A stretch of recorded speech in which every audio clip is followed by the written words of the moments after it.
You can't tell me the world is not just a bunch of organized crime syndicates fighting each other over turf.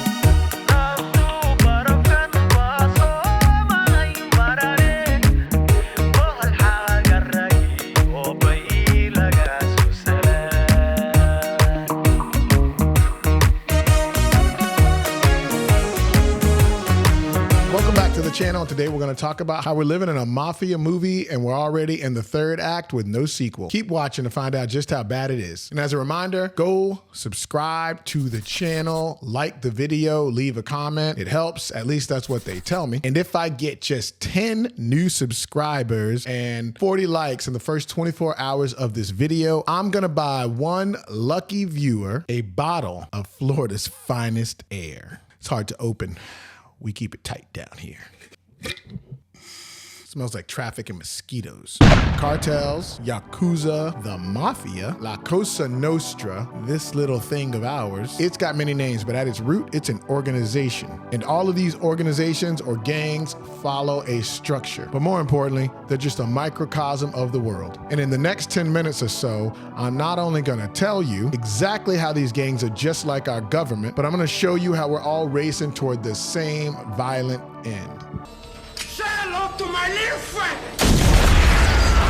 Let's start at the top. You've got the boss, the Don, by any other name, an Al Capone type character. At the top of our mafia, we call it the president. Some people call him the supreme leader. But all these guys are just bosses running a family. And bosses in a government run a country. They're all insulated from the day-to-day. They usually don't get their hands dirty and are more big picture guys. Many times they have no idea what the people several levels beneath them are even doing. Does that sound familiar? Now, any good boss needs a right-hand man, somebody they can trust that blocks out all of the noise. And they act as a buffer between the boss and the rest of the organization. In order to get to the boss, you got to go through this guy. And that leads me to my second in command, the consigliere, or in the government, the chief of staff. These are the people that take care of the dirty work so that the boss can have plausible deniability. They are very powerful people and have the ear of the boss, so their word is usually just as strong as if it had come from the boss himself. Now, no one reports directly to the consigliere, but when they speak, they are speaking for the boss. So if the consigliere is kind of a voice for the boss, this next level is right beneath that, and this is known as the underboss, aka the vice president. And just like in the mafia and the government, these positions have varying levels of power. Over the years in our democracy, the VP has kind of just been around to preserve some type of continuity so something happened to the president. But VPs can rack up quite a bit of power, just like an underboss can. But it's really the next level that has some autonomy and is really kind of plugged in with what's going on in the organization. And these are the capo regime, or the capos. And these guys are like cabinet officials in the US government. Now, obviously a country is quite a bit larger than the mafia, so there are tons of capos within the US government. Each of them directs a certain arm of the organization and has an army of soldiers, whether literally or figuratively, at their disposal. Really, the organizations beneath the capos is almost like little mobs reporting up to the bigger mob. Now, everyone beneath the capos are called soldiers or made men. And in the government, some of these are literally soldiers, or they work for the various departments within the executive branch. And while these people are on the lowest totem pole of the organization, they still have a very cushy life and much more privileges than the people on the outside. It's much better to be a part of this little thing than to not even know it exists.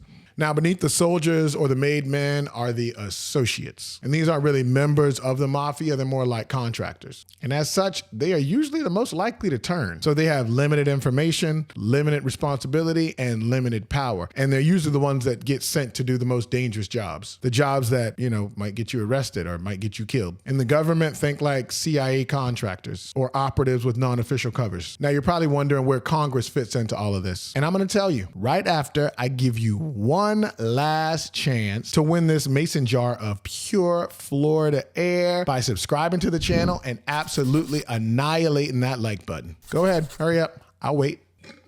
I might just smell this all myself. Whew.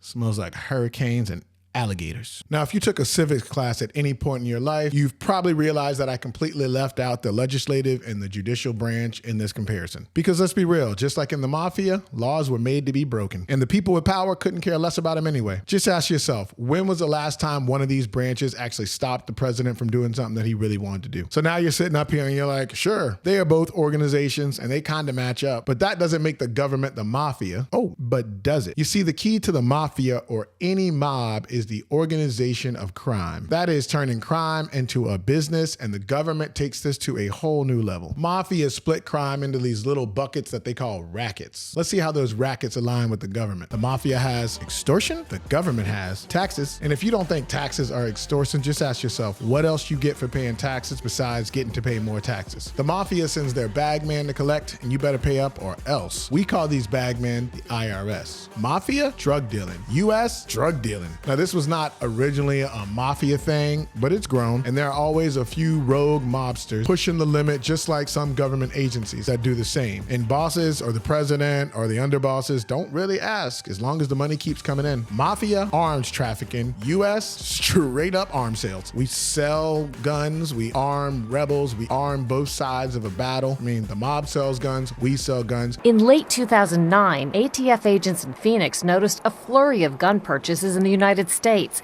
by suspected traffickers from Mexican drug cartels, including giant .50 caliber rifles. But instead of stopping the weapons, agents say their superiors ordered them to let the guns cross the border. It's called gun walking. Are you really going to tell me that this is not the mafia? Then you have good old strong-arm robbery. The government just takes patents that they want, and they've even found creative ways to take land, eminent domain. And one of the biggest things the mafia is known for is taking out the competition. Sometimes it's subtle. Sometimes it's a spectacle for the world to see. Do I even really need to give an example of this? Our government is known for pulling off assassinations and making power moves that will make Al Capone proud. Abu Bakr al-Baghdadi is dead. He died like a dog.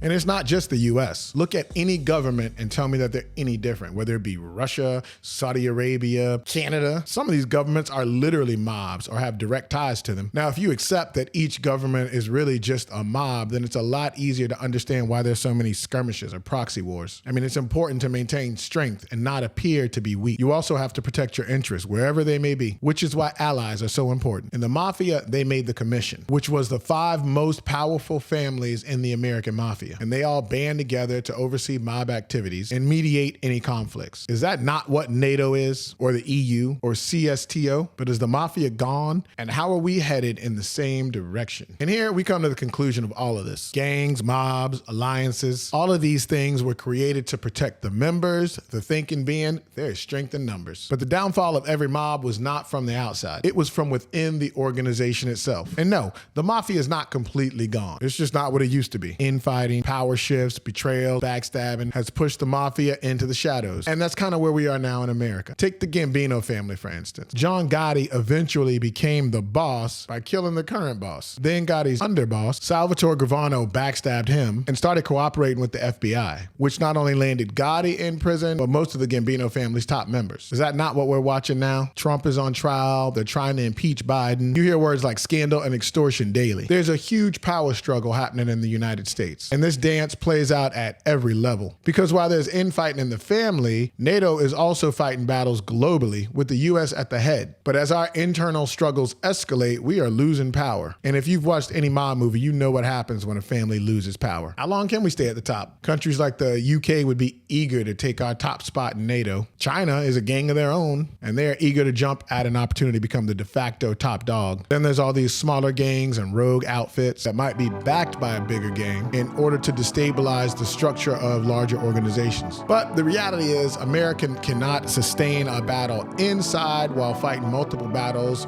outside. Stay tuned. This mafia movie is sure to have some twists and turns, and who knows, you might just have a cameo. Until next time, see you guys later.